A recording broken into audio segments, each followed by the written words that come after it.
साल बीतने को है। इन 6 महीनों में हमने मन की बात में देशवासियों की अनेक उपलब्धियों पर चर्चा की है। जून में भी देश ने कुछ ऐसी उपलब्धियां हासिल की हैं जो हर देशवासी को गर्व से भर देती हैं। ये सफलताएं देश की सुरक्षा और आत्मनिर्भरता से जुड़ी हैं। हाल ही में मुझे कोलकाता में नौसेना से जुड़े एक कार्यक्रम में शामिल होने का अवसर मिला। वहां आईएनएस दुनागिरी, आईएनएस संशोधक और आईएनएस अग्रय को भारतीय नौसेना के बेड़े में शामिल किया गया। इन शिप्स की डिजाइन और मैन्युफैक्चरिंग तक सब कुछ स्वदेशी है। साथियों, जून के महीने में ही एविएशन सेक्टर में भी देश ने एक बड़ी सफलता पाई।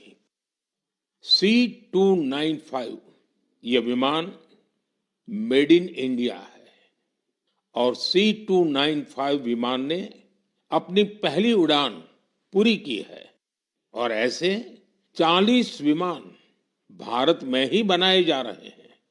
इससे एमएसएमई और एरोस्पेस सेक्टर को नई शक्ति मिल रही है, रोजगार के अवसर बढ़ रहे हैं और आत्मनिर्भर भारत का संकल्प भी मजबूत हो रहा है।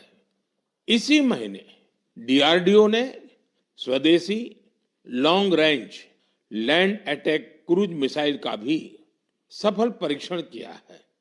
इसको डीआरडीओ की लेबोरेटरी और इंडियन इंडस्ट्री पार्टनर्स ने मिलकर बनाया है। यानी आज समुद्र से लेकर आकाश तक हमारा भारत अधिक सुरक्षित और आत्मनिर्भर बन रहा है।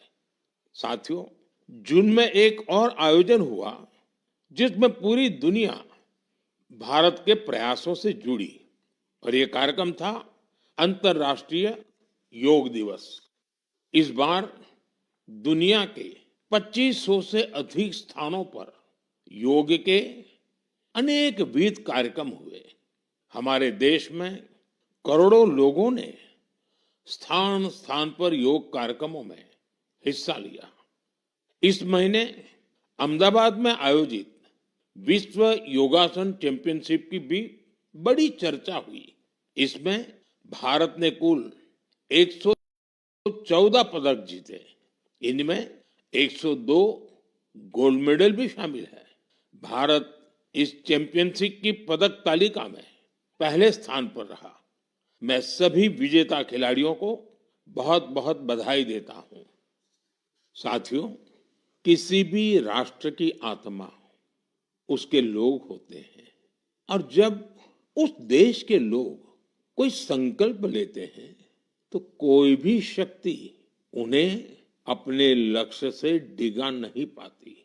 राष्ट्र निर्माण में जन भागीदारी की ये ताकत भारत की बहुत बड़ी पूंजी है और इस जन भागीदारी का हम बार बार अनुभव कर रहे हैं। साथियों, पश्चिम एशिया में बनी युद्ध की स्थितियों को देखते हुए मैंने देशवासियों से कुछ आग्रह किए थे। मैंने कहा था कि जहां तक संभव हो कुछ समय के लिए गोल्ड, सोना खरीदने से बचें। लोगों से कहा था कि विदेश में छुट्टियां मनाने से बचें। मैंने लोगों से कार पूलिंग को भी बढ़ावा देने की अपील की थी। मैंने किसानों से केमिकल मुक्त खेती के लिए, खेत बचाने के लिए और प्राकृतिक खाद का ज्यादा से ज्यादा इस्तेमाल का आग्रह किया था। साथियों, मैं देश के हर नागरिक का आभारी हूं कि मेरी अपील का उन्होंने न सिर्फ समर्थन किया बल्कि हर तरफ से उसमें अपना सहयोग कर रहे हैं। मुझे कई परिवारों ने संदेश भेजकर अपने अनुभव साझा किए हैं। कितने ही परिवारों ने तय किया है कि घर के विवाह में इस बार सोना नहीं खरीदेंगे। जरूरत पड़ी तो पुराने सोने को रिसाइकल करके नए गहने बना लेंगे। कितने ही लोगों ने सोशल मीडिया पर यह भी लिखा है कि कैसे उन्होंने इस बार विदेश यात्रा को टाल दिया है। साथियों, कार पुलिंग को लेकर भी लोगों ने अनेक अनुभव साझा किए हैं। जो लोग हर दिन एक ही दिशा में अपने अपने वाहनों से जाते थे, वे अब साथ जाने लगे हैं। लोग हर संभव बस और मेट्रो का उपयोग कर रहे हैं। इससे पेट्रोल और डीजल की बचत हो रही है। इसी तरह देश के अलग अलग हिस्सों में प्राकृतिक खाद की खपत बढ़ने की भी खबरें आ रही हैं। साथियों, मुझे इस बात की खुशी है कि इस ग्लोबल क्राइसिस का हम भारतीय मिलकर मुकाबला कर रहे हैं। मुझे विश्वास है जन भागीदारी की यही शक्ति हमें मजबूती देगी, हमें सफल बनाएगी। मेरे प्यारे देशवासियों, हमारे देश में जन्मदिन, शादी ब्याह, पारिवारिक कार्यक्रम होने के साथ ही पूरे समाज का भी उत्सव होता है। हर परिवार चाहता है कि उसकी खुशियां दूसरे के साथ भी साझा हो। लोग मेहमानों को उपहार भी देते हैं।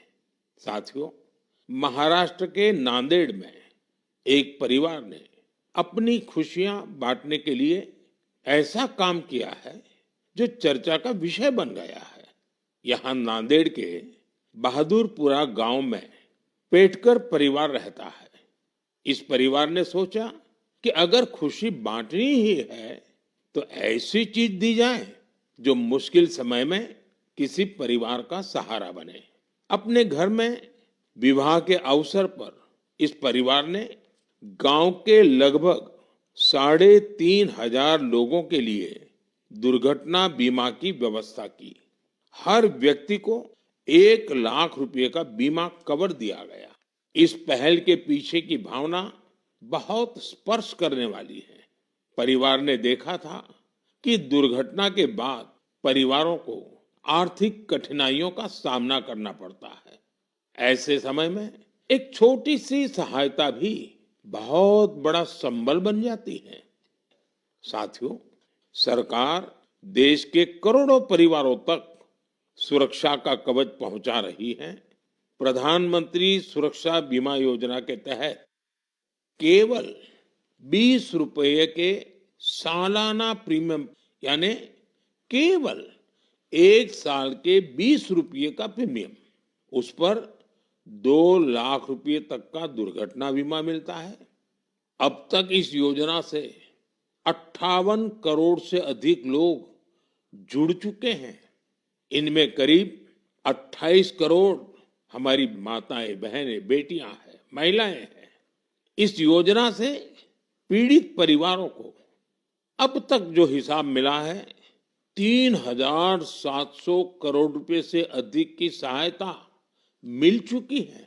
साथियों, उसी प्रकार से प्रधानमंत्री जीवन ज्योति बीमा योजना भी उतनी ही अहम है। ये योजना व्यक्ति की दुखद मृत्यु होने पर उसके परिवार को 2 लाख रुपए का बीमा कवर देती है। इसका वार्षिक प्रीमियम सिर्फ 436 रुपये है, मतलब एक दिन का मुश्किल से 1.5 रुपया। इस योजना से अब तक 27 करोड़ से अधिक लोग जुड़े हैं। इसके तहत देश के करीब 11 लाख परिवारों को करीब 22,000 करोड़ रुपए की सहायता मिल चुकी है। ये आंकड़े बहुत बड़े हैं। इन आंकड़ों के पीछे लाखों परिवारों की अपनी अपनी कहानी है। कहीं किसी माँ को बच्चों की पढ़ाई जारी रखने में सहायता मिल गई, कहीं किसी पत्नी को घर की जिम्मेदारियां संभालने का सहारा मिल गया। साथियों, कई बार बहुत बड़ी सुरक्षा की शुरुआत बहुत छोटी राशि और एक छोटे से कदम से हो सकती है। छोटा सा भी निर्णय बहुत बड़ा बदलाव करता है। मेरा आप सभी से आग्रह है कि अपने परिवार में इन योजनाओं की जानकारी जरूर साझा करें। मेरे प्यारे देशवासियों, मन की बात में अब बात एक ऐसे विषय की जो हजारों साल पुराना है, हजारों साल से मानव समाज में घर कर कर के बैठ गया है।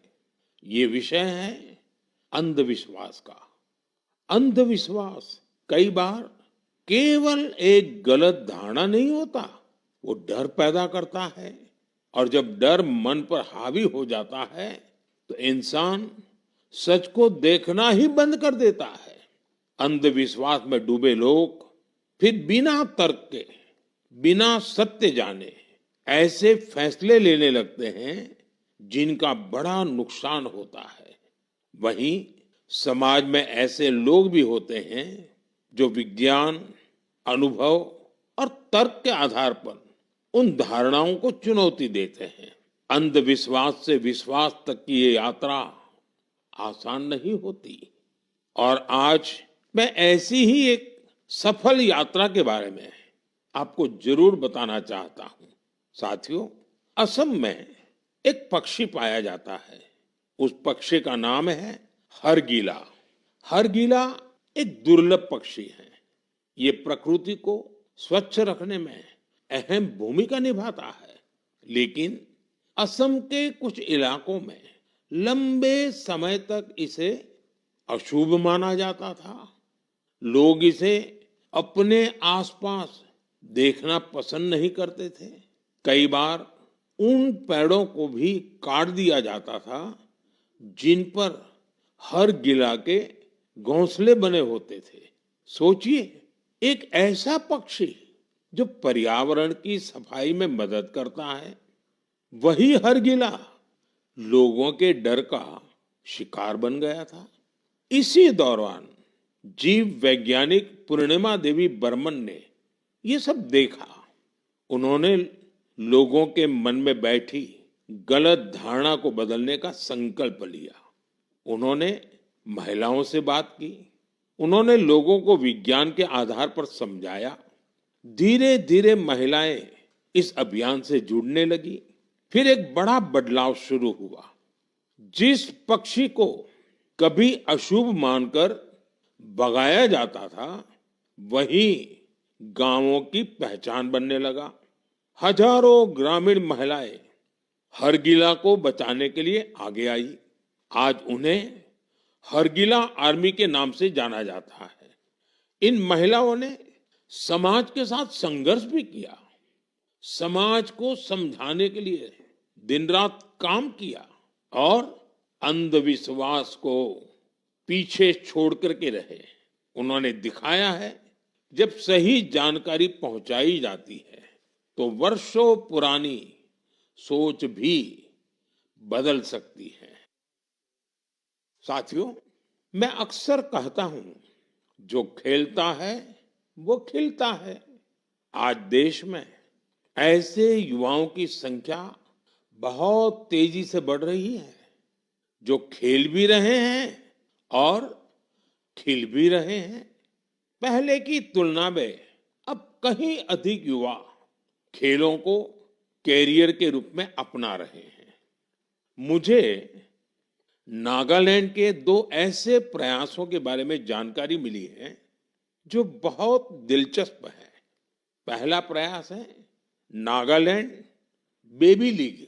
नाम सुनकर आपको जरूर लगता होगा कि ये बहुत छोटे बच्चों की कोई साधारण लीग होगी, लेकिन ऐसा नहीं है। ये 5 से 10-12 साल की आयु के छोटे छोटे बच्चे, फूल जैसे बच्चों की एक असाधारण लीग है। और इन बच्चों के फुटबॉल खिलाड़ियों की एक ऐसी लीग है जो उनकी रफ्तार को और प्रतिभा के लिए उनको प्रेरित भी करती है और उनकी पहचान भी बनाती है।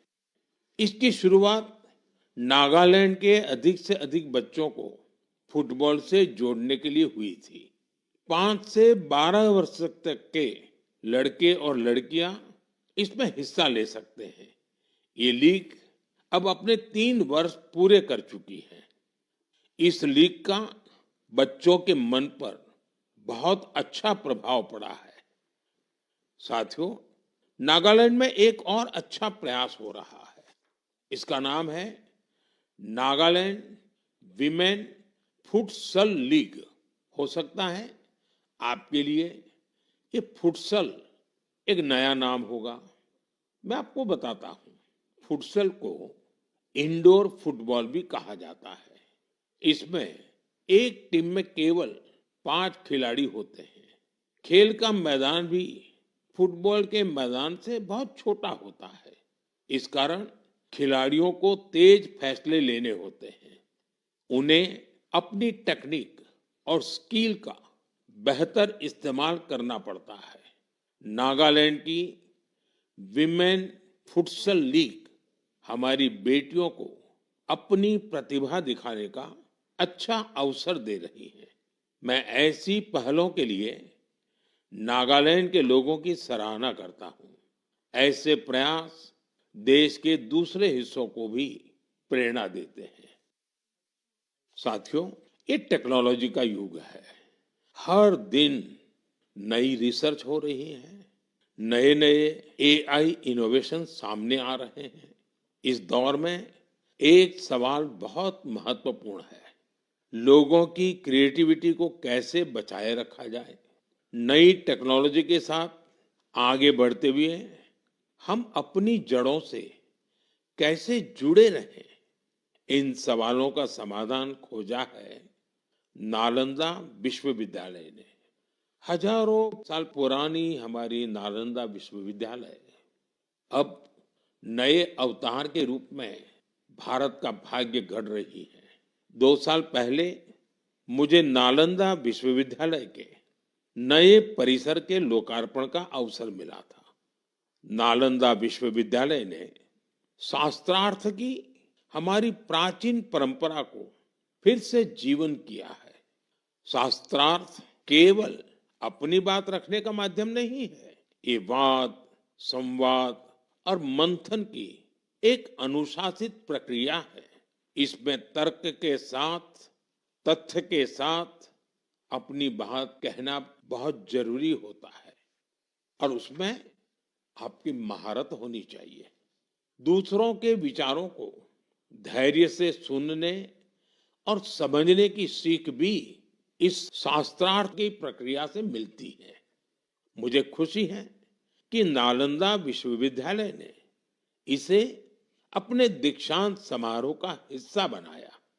इसमें भाग लेने वाले करीब आधे स्टूडेंट्स अन्य देशों से आए थे। एक प्राचीन परंपरा को आज के समय से जोड़ने का ये प्रयास बहुत सराहनीय है। मैं इसके लिए नालंदा विश्वविद्यालय को बहुत बहुत बधाई देता हूं।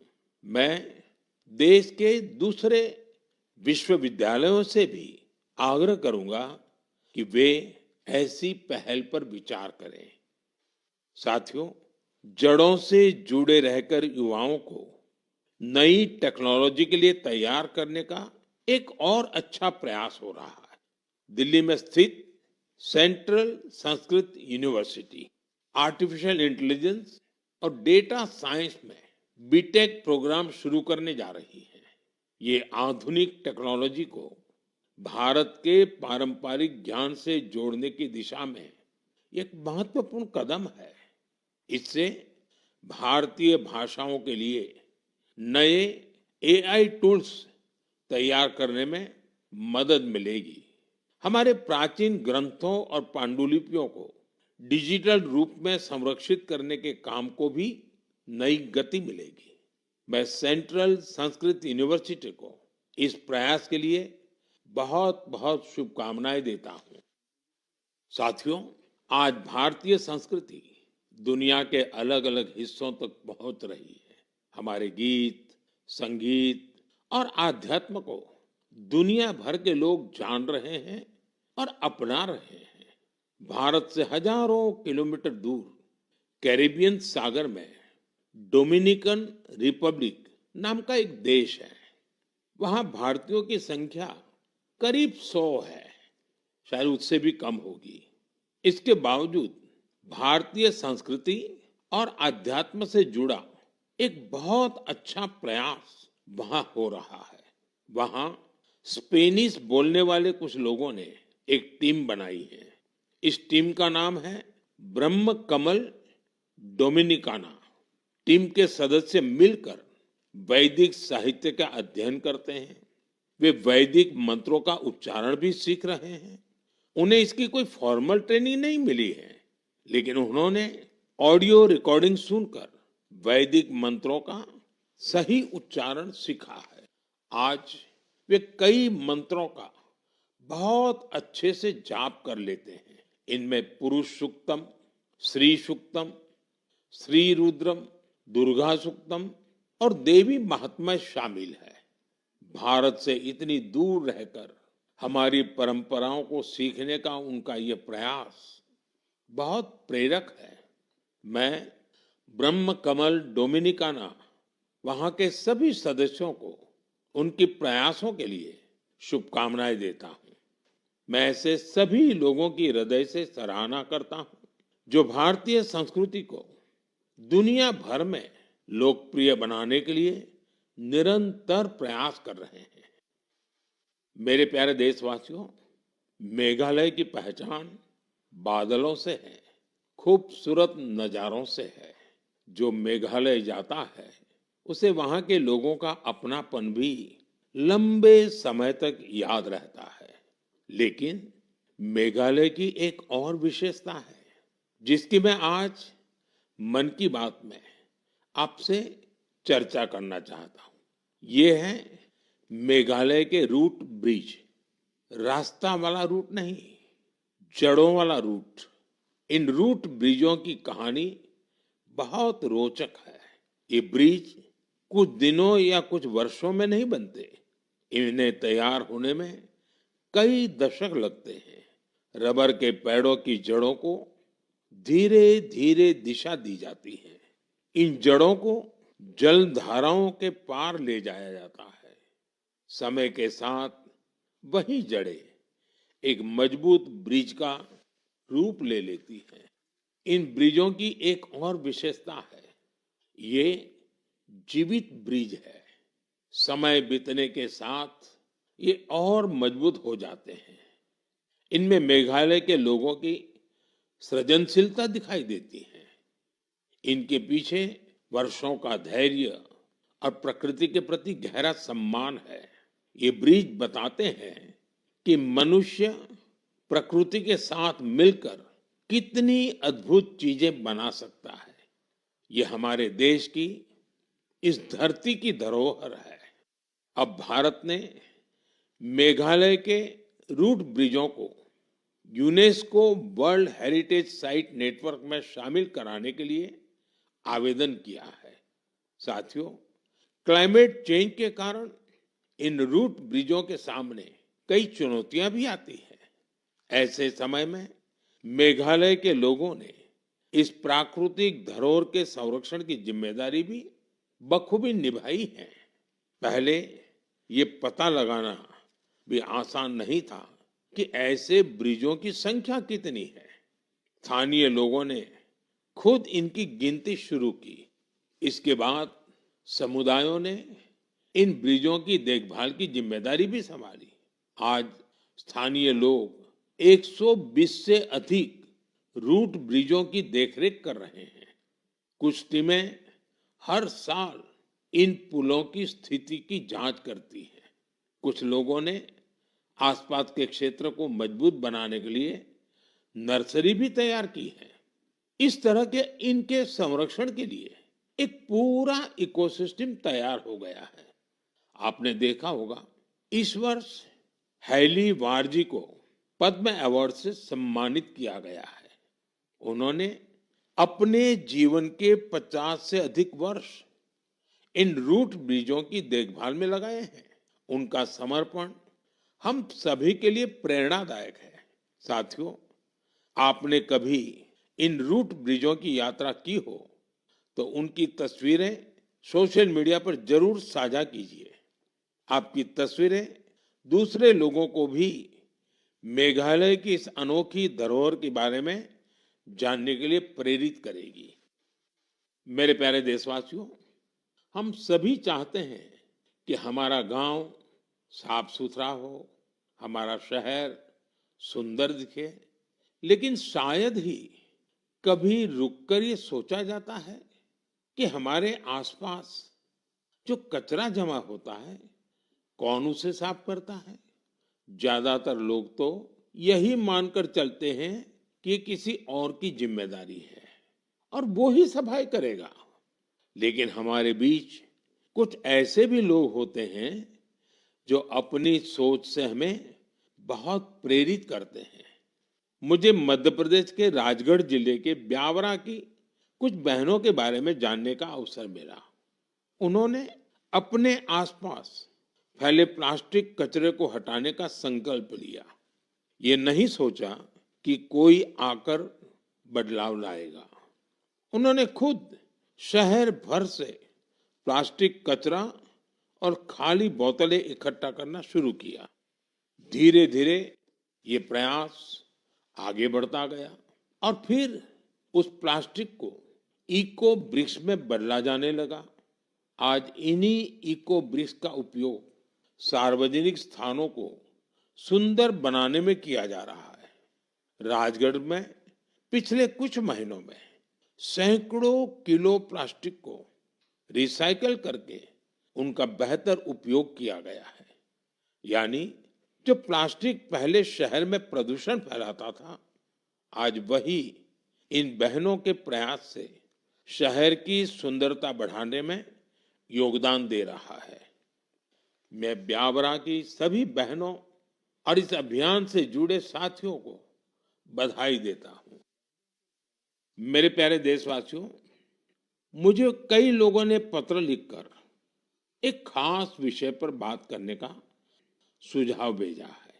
ये विषय गणेश उत्सव से जुड़ा है। वैसे तो गणेश उत्सव में अभी काफी समय बाकी है, लेकिन लोगों ने ये आग्रह किया है कि इस विषय पर अभी ही बात होनी चाहिए। दरअसल गणेश जी की मूर्तियां बनाने का काम बहुत पहले शुरू हो जाता है। मूर्ति बनाने वाले, मूर्तियों के व्यापार से जुड़े लोग अभी से सक्रिय हो जाते हैं।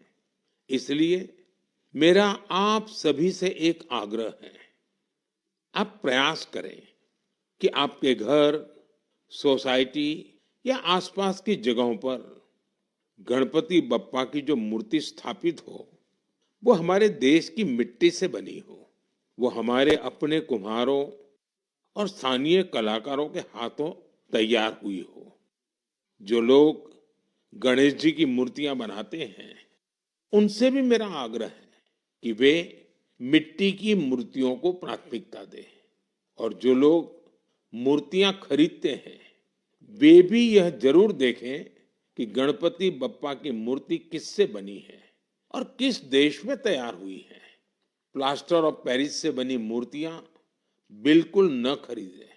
साथियों, मिट्टी की मूर्तियां पूजा के बाद सहज रूप से पानी में विलीन हो जाती हैं। इससे हमारी नदियां, तालाबों और पर्यावरण की रक्षा होती है। हमारी आस्था भी बनी रहती है और प्रकृति के प्रति हमारा दायित्व भी पूरा होता है। जब हम स्थानीय कारीगरों से मूर्ति खरीदते हैं, हम वोकल फॉर लोकल के संकल्प को मजबूत करते हैं। मुझे विश्वास है इस बार गणेश उत्सव में और ऐसे हर उत्सव में हम ऐसी सारी बातों पर जरूर गंभीरता से सोचेंगे और देश हित में कदम भी उठाएंगे। साथियों, हमारे देश की सबसे बड़ी शक्ति हमारे देश के लोग हैं। देश के अलग अलग हिस्सों में हो रहे छोटे बड़े प्रयास हमें बहुत कुछ सिखाते हैं। ये प्रयास बताते हैं कि जब मन में संकल्प हो और समाज का साथ मिले तो कोई भी बड़ा बदलाव लाया जा सकता है। आप अपने आसपास हो रहे ऐसे प्रयासों के बारे में मुझे जरूर लिखते रहिए। अपने विचार और अपने सुझाव भेजते रहिए।